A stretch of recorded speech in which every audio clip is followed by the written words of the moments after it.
ചില പ്രശ്നം നടന്നവരെ ഇന്ന് നമ്മൾ 50 നോമ്പിന്റെ ദിനങ്ങളിലേക്ക് നമ്മൾ പ്രവേശിക്കുകയാണ്.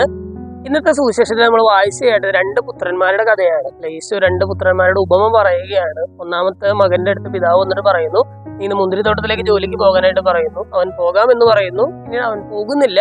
രണ്ടാമത്തെ മകന്റെ അടുത്ത് പിതാവ് വന്നിട്ട് പറയുകയാണ്, മുന്തിരിത്തോട്ടത്തിൽ പോയി ജോലി ചെയ്യുക എന്ന് പറയുമ്പോൾ അവൻ എടുത്ത വഴിക്ക് പറയുകയാണ്, എനിക്ക് മനസ്സില്ല എന്ന് പറയുന്നു. എന്നാലും പിന്നീട് അനുദപിച്ച് അവൻ മുന്തിരിത്തോട്ടത്തില് ജോലിക്ക് പോവുകയാണ്. എന്നിട്ട് ഈശോ ഈ കഥയെ യഹൂദരുടെ ജീവിതവുമായിട്ട് ബന്ധപ്പെടുത്തി അവർക്കൊന്ന് എക്സ്പ്ലെയിൻ ചെയ്ത് കൊടുക്കുകയാണ്.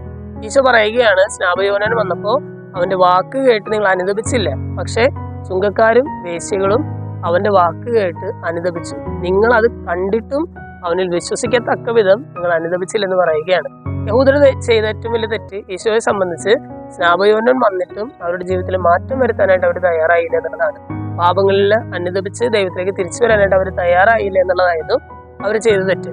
ഇന്ന് നമ്മൾ നോമ്പ് ആരംഭിക്കുമ്പോൾ ഈശോ നമ്മളോട് പറയുന്നത് തന്നെയാണ്, നീ ദൈവത്തിന് നൽകുന്ന ചില വാക്കുകൾക്കോ നീ എടുക്കുന്ന ചില വാഗ്ദാനങ്ങൾക്കൊന്നും അല്ല വിലയുള്ളത്, മറിച്ച് അനുദപിക്കാനായിട്ട് നീ തയ്യാറാകുന്നു. ചില പാപങ്ങളിൽ നിന്ന് പിന്തിരിയാനായിട്ട് നീ തയ്യാറാകുന്നു.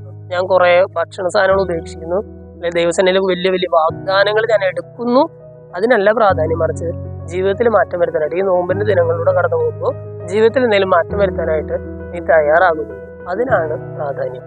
ഇന്നത്തെ സുവിശേഷ ഭാഗം വായിച്ചു കഴിയുമ്പോൾ ഈ നോമ്പിന്റെ ദിനങ്ങളിലൂടെ കടന്നു പോകുമ്പോൾ അനുതാപത്തിലൂടെ ദൈവത്തിലേക്ക് എത്താനുള്ള ഒരു കൃപയ്ക്കായിട്ട് നമുക്ക് പ്രാർത്ഥിക്കാം. ദൈവം നമ്മെല്ലാവരെയും സമൃദ്ധമായിട്ട്